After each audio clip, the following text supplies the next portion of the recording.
lobby bi def ay tractation pour nax président Diomaye pour ñu dépénaliser ko. Et enfin, mais il y en a beaucoup, je prends toujours la police à témoin ndax dañu intervenir woon sur ça fii ci Cap Skirring annoncé nañ leen l'assassinat atroce d'une petite fillette d'à peine 3 ans ñu daal di daw dem jàpp waa ji fekk waa ji mook ndaw si xale bi mu rey yaayam ñoo bokk ndey ak baay kon xale bi jarbaatam la police ne ko kii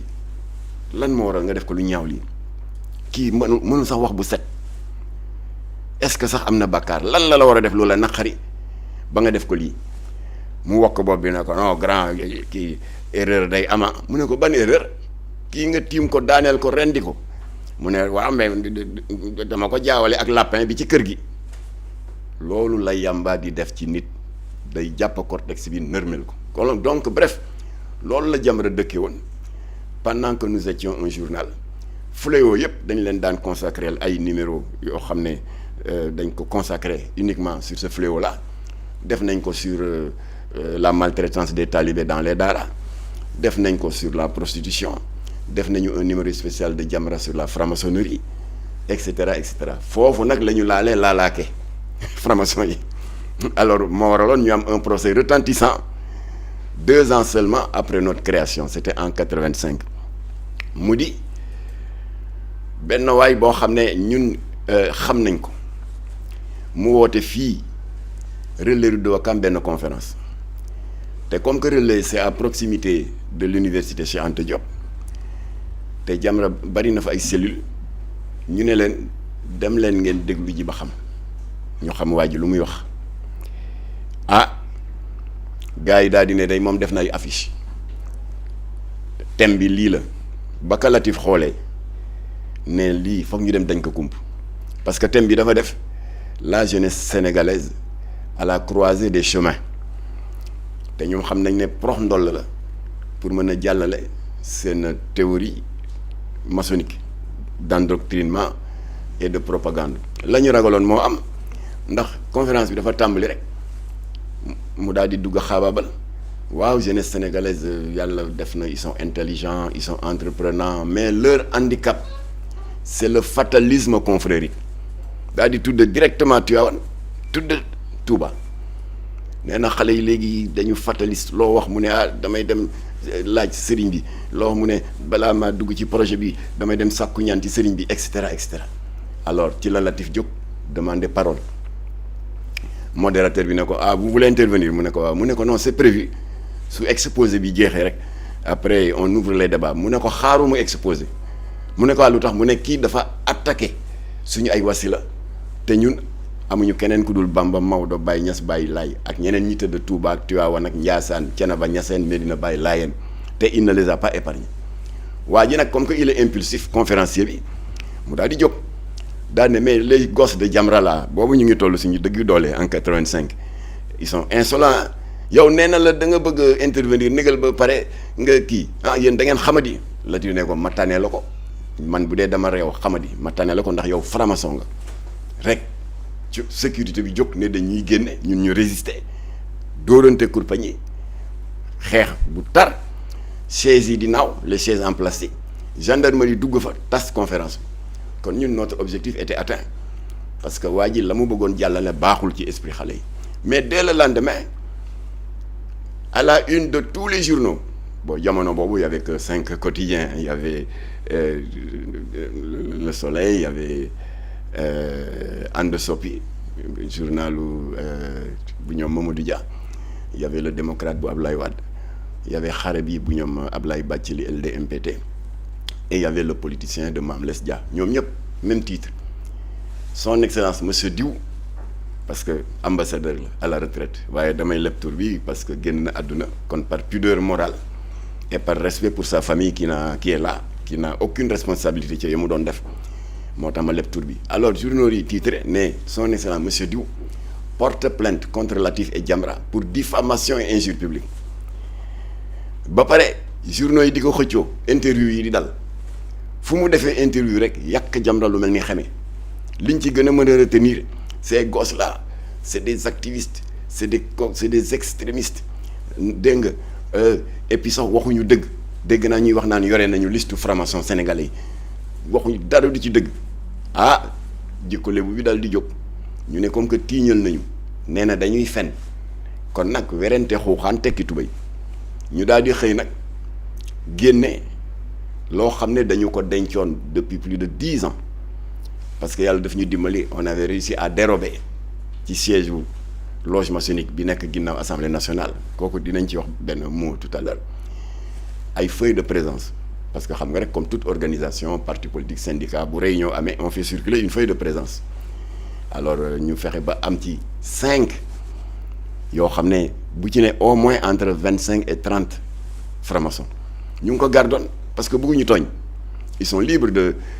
bañ a gëm yàlla bañ a gëm dara ba pare di jaamu lu leen neex waaye comme que nee na dañuy fenn yoruñu liste francs-maçons yi ñu ne à la guerre comme à la guerre ñu daal di jël une seule feuille sur les 5 jox ko waa AJAD association des jeunes amis de Jamra que jiite woon ndeysaan ñëpp xam nañ ko ràññeeku woon na lool ci kuréel boobu gars yi créé woon du temps de Macky Sall ñu tuddee ko aar lu ñu bokk Mbaye Sall il est en France il m'entend léegi kilifa la il s'est installé là-bas moo jiite woon AJAD Latif jël benn feuille ne ko franc-maçon yi nee nañ dañuy fenn amuñu liste demal nga tiire ko mu daal di ko yóbbu fële caisse de péréquation sama benn jeune frère bu daan liggéey foofu comme agent administratif tiireel ñu ci des milliers d'exemplaires ñu daal di ko def en ñetti jal bu ne 10 000 à peu près ñu def ko 3 Latif daal di au goos yi répartir leen en 3 groupes ne yow na nga jëm rue Blanchot juma Alaaji Rawaan Mbay waaye bul ko séddale taxawal ba ilimaan bi sëlman yow na nga dem grande mosquée de Dakar beneen groupe bi mu ne leen na ngeen dem juma Alaaji Yaxya Jóob bu Gueule Tapée bu leen ko joxe xaaral leen ba ilimaan bi sëlmal ba paa yi di génn ngeen joxe naka la ilimaan bi ne asalaamualeykum rek paa yi génn rek xale yi commencé séddale ñu ne Jamra caaxaanul de liste franc-maçon yi génn na paa yi di ko xëccoo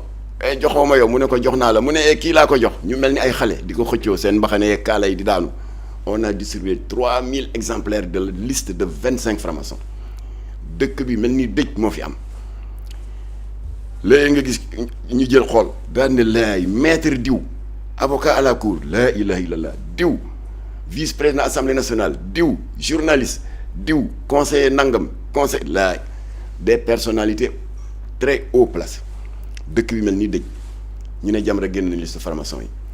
yi ñu ne y a une tentative de suicide koo xam ne doom ji moom nee na gis baay bi ak gis ay butitam la yemal famille yu bari yëngatu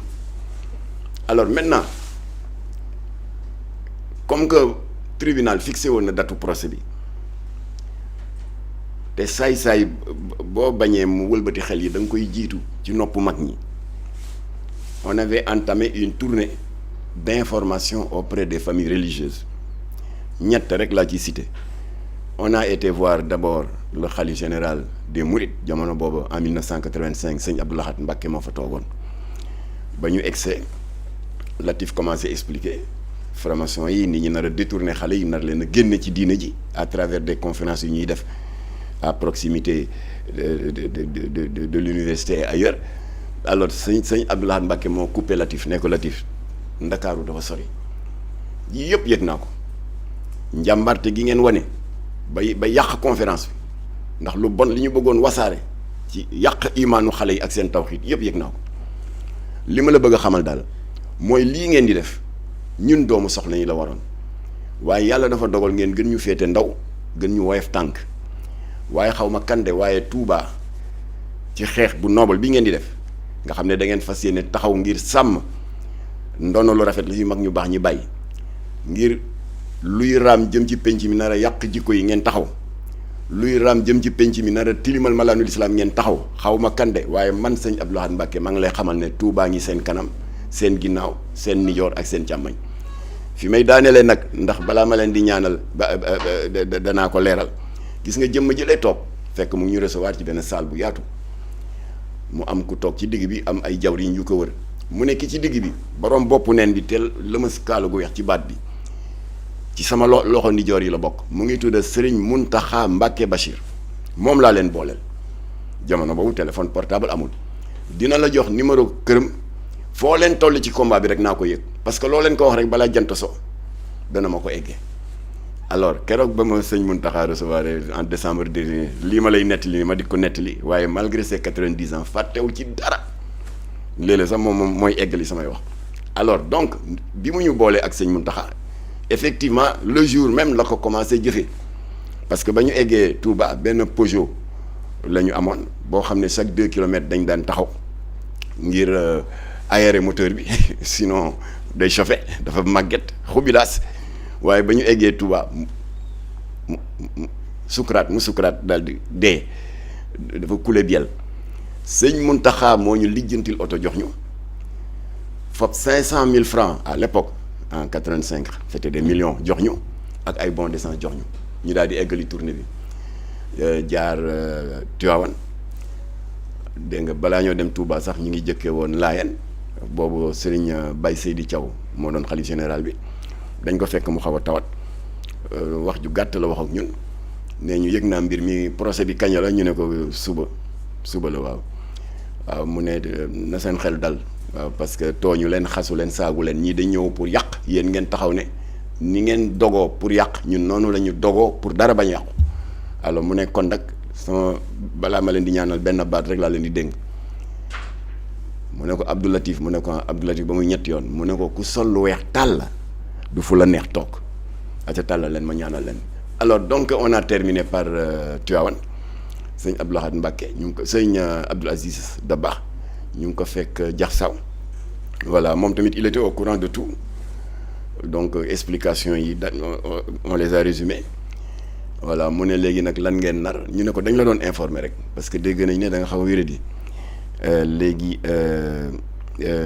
mbir mi daal noonu la demee procès bi suba la mu ne procès boobu kay procès chayatine la contre l'islam mais c'est pas la franc-maçonnerie contre Jamra parce que ñooñu c'est des incarnations du diable waaw ñu ne ko nag léegi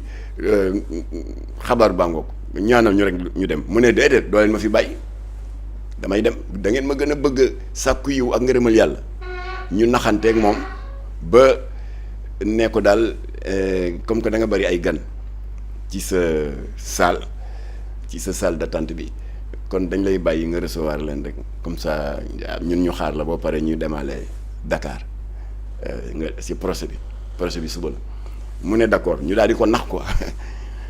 génn yoot jël suñu oto taal dem parce que santé mayu ko ak détermination bi mu am léeg-léeg day xaalu chaque fois que l'islam était agressé. alors y a benn épisode humoristique mooy comme que jamono yooyu avant procès bi di am notre famille recevait des pressions de toutes parts pour que ñu def communiqué ñu annuler liste yi ñu ne on annule rien nee na on n'a pas de liste bi génn na tooñ na ñoo xam ne seen yoon newu ci waaye moo ne Jamra n'a pas de liste des francs-maçons sénégalais kon on retire rien alors ñoom bi ñu xamee ne nag avec nous ça ne marchait pas ñu commencé di viser suñuy wayjur ki ñu jëkk a seeti mooy Baye Abbas Guèye Baye Abdou Latif Guèye et c'est l'occasion de préciser pour ñi naan Makhtar Guèye rakku Latif wala magu Latif Latif bokkuñu ndey ak Baye suma Baye Alaaji Malick ak baayam Alaaji Abbas Guèye ak baayu maître Mame Adama Guèye di Alaaji Makhtar ñetti kilifa yooyu ñoo bokk ndey ak Baye kon leer na suñuy wayjur ñoo bokk ndey ak Baye alors baayam Alaaji Abbas am ku mu recevoir kilifa gu mag ci état nee ko daal Abbas dama bëgg nga yedda xale yi yéen li ñu leen xamal mooy di organiser ay gàmmu ziyaaru Tiwaawan yi ràññeeku lool ci diine ji waaye Latif dafa mel ni son passage dans les partis communistes et particulièrement parti nationaliste yi comme RND bu Cheikh Anta Diop parce que daanaka ci membre fondateur yi la bokk moo ko Imam Massamba Diop moo ko Abdoulaye Elimane Kane moo ko Abdou Fall et cetera ñu ne daal defe nañ ne loolu moo ko xaw a transformé ba jox ko ce comportement extrémiste la bref wax ne ko daal affaire liste bi daal jaxase na dëkk bi ma bëggoon daal ñu seet ni ñu mën def ba limiter les dégâts un long discours pa bi ne ko waa yow liste bi ngay jàmbat génne na ba noppi jeex na c'est quoi ton problème le coup est déjà parti mu ne non boo ko seetloo ci fin liste bi dañuy def entre parenthèses à suivre bi ne ko ah bon kon da nga ragal ne ndekete moom ci gars yi la bokk. Voilà, bref jouru procès bi tribunal kenn xaju fa boobu tribunal nga fële Cap Manuel yàlla dogal je résume parce que y a un ouvrage qui est en préparation ñu ngi ko fas yéene génne ci courant 2026 bi bu tudd Jamra 43 ans de combat et de réalisation concrète nga xam ne lépp gi ci procès bi avec tous les détails les décisions de justice et tout. Alors ñu toog ba 10 heures plaignant bi ñëwul 10 heures et demie pendant ce temps président tribunal bi mu ngi expédier d'autres affaires parce que tribunal correctionnel la woon xaw ma flagrant délit ba bëgg a jàpp 11 heures gis jékki rek bunt bi tijjeeku benn tubaab ne jamet egsi yore sac bu rëy avocat tubaab habillé tout en noir dafa egsi ba jege si rek ñu xam ne maître Danon la ponkalum franc-maçon et communiste mu daal di ñëw ñu xàllal ko c'était un silence de cimetière mu egg ba ci présidium bi sëgg ci noppu président tribunal bi waxanteeg moom ay baat président bi yëngal bopp bi et cetera mu daal di jël saagam génn dem bi mu paree président bi jël parole daa ne bon d'abord ana le mise en cause la Abdou Latif Gueye mu ne ko maa ngi nii où sont vos avocats mu ne ko ñu ngi nii toog maître Babacar Niang maître Kabibel Diouf il en a cité d'autres yoo xam ne jàppuma ko mais si livre bi dinañ citer tous les avocats mu ne bon kon yow ñëw nga léegi où est le plaignant monsieur X salle bi ne selaw son excellence monsieur Diou salle bi ne selaw mu daal di jël parole nag daal ne waa kon maa ngi yëgal mbooloo mi ne kii ñëwoon fii léegi tubaab bi mooy coordonnateur u pool d'avocats wu qui porte plainte Jamra ak Latif pour diffamation injure publique nee na plaignant bi ñëwul parce que si diggante bi y a eu des interventions maraboutiques à son niveau dafay kàcc rek dara amu ci ñu naan naa retirer plainte bi et cetera ba tax na nee na pour ne pas risquer de créer des troubles à l'ordre public moom décidé na retirer sa plainte. Par conséquent ñun tribunal Dakar nous affirmons que le procès opposant son excellence monsieur Diou ak Latif et Jamra pour diffamation et injure publique est classé sans suite rek sal ba toj takbir allahu akbar parce que dafa feesoon dell ak islamiste président tribunal ne attention fii c'est pas le gamou de Tivaouane ou le magal de Touba bu coow li continuer je fais évacuer la salle gars yi ne ko évacuer salle bi ndax l'islam am na ndam ba noppi kon noonu la ñu amee victoire ci franc-maçon yi mooy victoire bi xale yi di wax ci équipe bu nawetaan yi dañ leen gagné par forfait